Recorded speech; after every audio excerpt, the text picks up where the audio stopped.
Alors, je voulais vous partager un commentaire d'un abonné qui a posté ça sur TibF1. Du coup, je vous mets ça sur F1 Tib parce que bon, c'est la chaîne secondaire et que du coup, il y a moins de contenu ici. Alors, il nous a fait un petit pavé là, Archer quand même.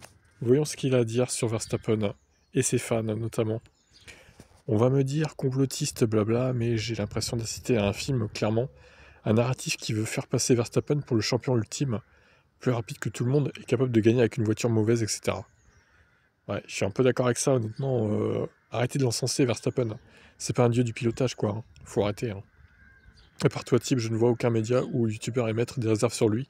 Tous sont en mode Verstappen est génial, blabla. Il gagne avec une voiture inférieure, etc. Alors que rien ne le prouve. Au contraire, on voit plutôt que la Red Bull est aussi forte que la McLaren actuellement. Alors, elle est peut-être un poil moins forte, la Red Bull, on peut l'avouer, effectivement. Maintenant, ça ne veut pas dire que c'est un tracteur non plus. Certains essaient de faire passer la Red Bull comme étant la quatrième, la cinquième force du plateau parce qu'ils voient Tsunoda 12e, ils voient Lawson quand il y était 15e, 16e. Mais c'est juste qu'ils n'arrivent pas à la conduire, cette voiture, qu'elle est faite pour Max Verstappen, c'est tout. C'est pas parce que c'est un tracteur. Vous foutez Max Verstappen dans la Sauber ou dans l'Alpine, il va pas gagner, hein. Croyez pas ça, hein. Non mais, il y en a qui le croient, ça. Et c'est des fous, en fait. Vous êtes fous. Vraiment. C'est incroyable. C'est juste qu'elle est taillée pour lui, la voiture. Donc pour lui, elle est très bonne, la voiture. Enfin, elle est très bonne. Elle est plutôt bonne. Peut-être derrière la McLaren quand même. Et évidemment, bah, tu fous Tsunoda dedans, tu fous Lawson, tu fous Perez, bah, c'est catastrophique. Parce qu'elle n'est pas adaptée à leur pilotage. C'est tout, hein. Au bout d'un moment, rien de plus que ça, quoi. Alors, je continue. Comme par hasard, pile à la période où on a eu un pilote qui battait tous leurs records, qui était noir et énormément détesté en grande partie pour cela, un titre roulé en 2021 et depuis une domination quasi totale.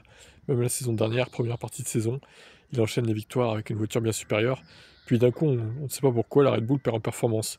Les McLaren et Ferrari et Mercedes se partagent tour à tour les victoires, et tous les Golemons disent que Verstappen a été champion avec la troisième voiture du plateau, ce qui est factuellement faux. Il avait la meilleure voiture en première partie de saison, comme Button en 2009 avec la Braun, c'est vrai, et ensuite a pu être régulier, pendant que les autres se partageaient les victoires et les points entre eux. Normal qu'il finisse champion, puisque ça a été le seul à avoir dominé toute une partie de la saison. Bah c'est ça, il a accumulé plein d'avance en fait. Verstappen, donc il a pu voir venir, assurer derrière, pendant que bah, McLaren, Ferrari se partageaient les victoires, Mercedes aussi un peu, du coup. Ils ont eu leur petit succès également.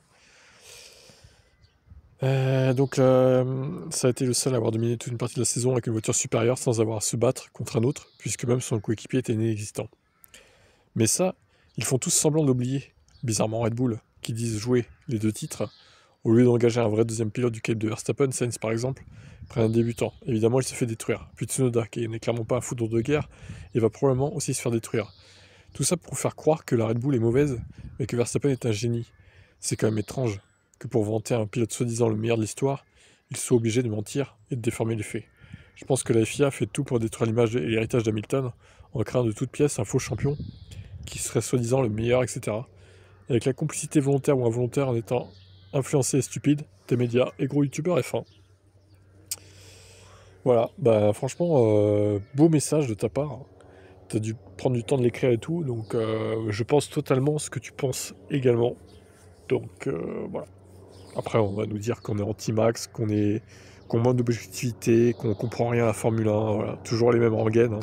On a l'habitude, hein, que vous voulez-vous, ça fait 5 ans que j'ai créé cette chaîne de Formule 1, TibF1.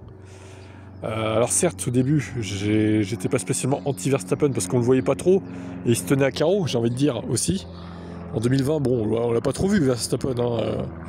C'est vrai qu'il faisait pas de vagues, finalement. Mais à partir du moment où il a pu jouer le titre en 2021, là on a vu ses premiers coups de pute. Je pense que tout a démarré à partir de Silverstone 2021, où là il est devenu super agressif envers Hamilton. Il est devenu incontrôlable en fait. Et à partir de là, on a tous détesté, je pense. Mais bon, c'est comme ça, moi j'ai mon parti pris anti-Verstappen, c'est assumé. Voilà, maintenant, ça vous plaît, tant mieux, vous restez là. Si ça vous plaît pas, bah, allez ailleurs, hein. Allez sur des chaînes YouTube qui sont neutres, entre guillemets, qui loue Max Verstappen quand il faut le louer, etc.